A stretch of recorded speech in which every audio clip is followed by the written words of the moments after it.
Welcome to BricksNShticks. My name is Lachlan, and in this video, I'll be taking a look at LEGO set 75335 BD-1. This set is recommended for ages 14 and up, contains 1062 pieces, and retails for 160 Australian dollars. Or if you're from the US, that would set you back about 100 Freedom Eagles.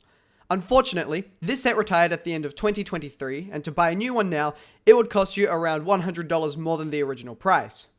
On the front of the box, LEGO gives us a look at almost the whole set, as well as the typical things you would expect, such as the LEGO and Star Wars logos, as well as this set's sole minifigure, BD-1.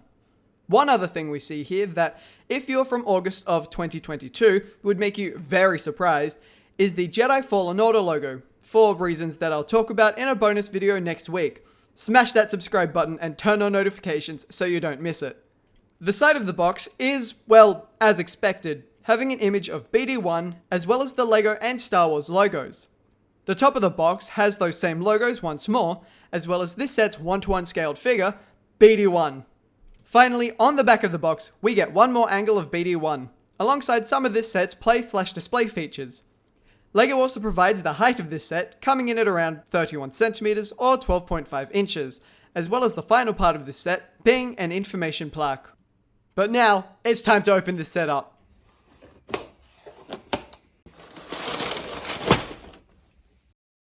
Once open, we can see that this set comes with 6 numbered bags and a cardboard sleeve encasing the instruction manual, and a sticker sheet that includes only a single sticker. And after a bit of movie magic, this set is built. My first impressions after finishing the build was that it's quite a lot larger than I had expected. I'm not entirely sure why, but I thought the set was going to be significantly smaller. But by no means am I complaining about that. The first part of the set that I'll be taking a look at is the information stand. Though small, only consisting of 14 pieces, and the set's singular sticker, plus the sole minifigure, this small build is certainly a nice addition. LEGO has been giving these information plaques to their buildable characters such as BB-8 and the Child for a few years now, so it's kind of expected at this point, but it's always nice to get that little bit more to build. You can stop the video if you would like to read everything on the stand, but for now, I'll be taking a closer look at the aforementioned BD-1 figure. BD-1 has been desired by fans for years, and LEGO didn't skimp out on any detail, within reason of course. The BD droid has only ever come in 2 sets, this, and the Mandalorian's N1 Starfighter, the only difference between the two being their colour schemes. LEGO decided to go with a fully moulded figure for BD-1, which on the downside means there's zero posability. But on a positive, and arguably much more important note, he is very accurate to the source material. But if detail and posability is what you are after, may I introduce you to the main attraction. I love this build. The final design is just so good and really accurate.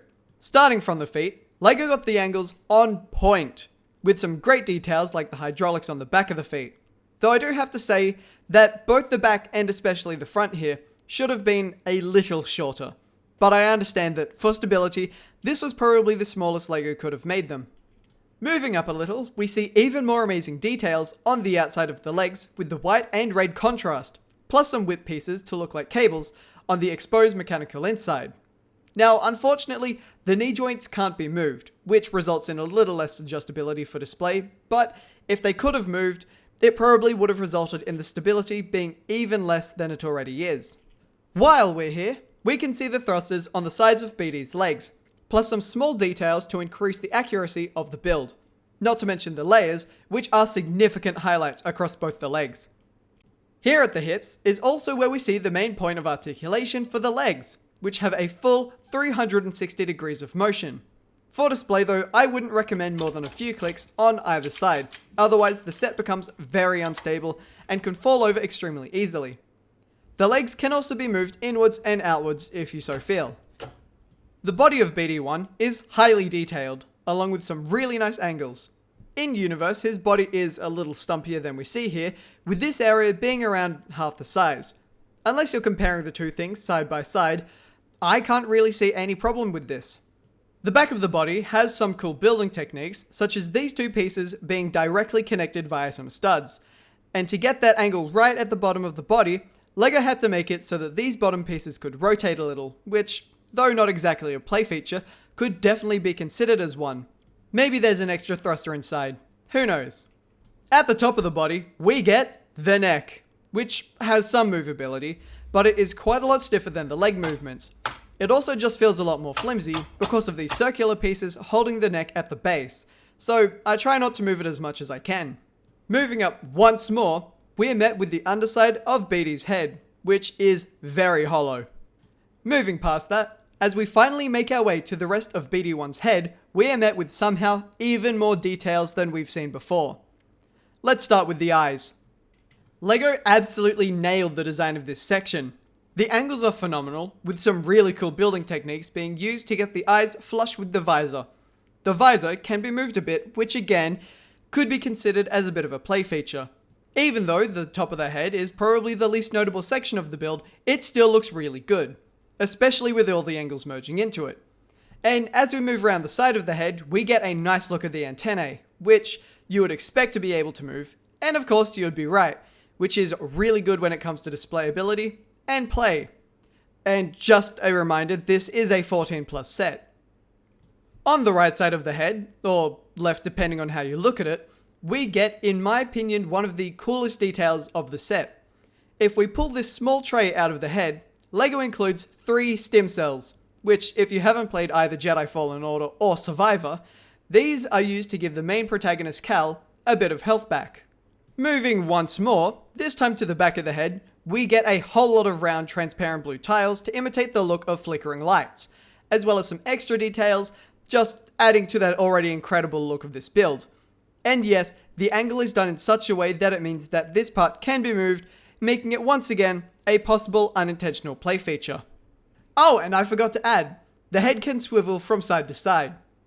Quite often, LEGO will release a set that, in concept and on its own, is really cool, but when put on display can just look off, especially those sets at and around this age rating.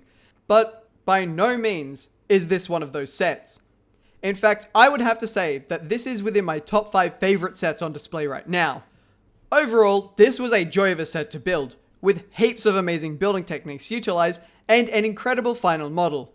It would have been really nice to get Cal Kestis in this set, but it makes sense that we didn't when we look at the other buildable characters. Unfortunately, this means that the BD Cal combo is practically locked behind a total of about $500 Australian at the time of releasing this video. It really feels like LEGO is being true to their motto of only the best is good enough when it comes to this set. The only things I would have personally changed would have been adding some adjustability to the knees of the main build and the details on the display plaque being a print rather than the sticker, which they do now. Other than those 2 things, this set in my opinion is practically perfect. The stability at some angles, yes, it isn't the best, but for what they had, LEGO did an excellent job at tackling this issue. If this set was still readily available, I would 100% recommend picking it up. But as I've mentioned several times now, unfortunately it is retired, meaning that unless you really want this set, it is hard for me to recommend it, unless you can find it secondhand for a good price. And with that, we've reached the end of the video. If you've made it here, please consider giving this video a like and subscribing to my channel. Also, if you'd like to get updates on the progression of videos, or just get some more LEGO related content on your Instagram feed, the link to follow me there will be in the description below. Remember, I'll be posting a bonus video next week on why LEGO doesn't make Star Wars sets based on video games, so keep an eye out for that, and I'll see you next week. Take care, and talk soon.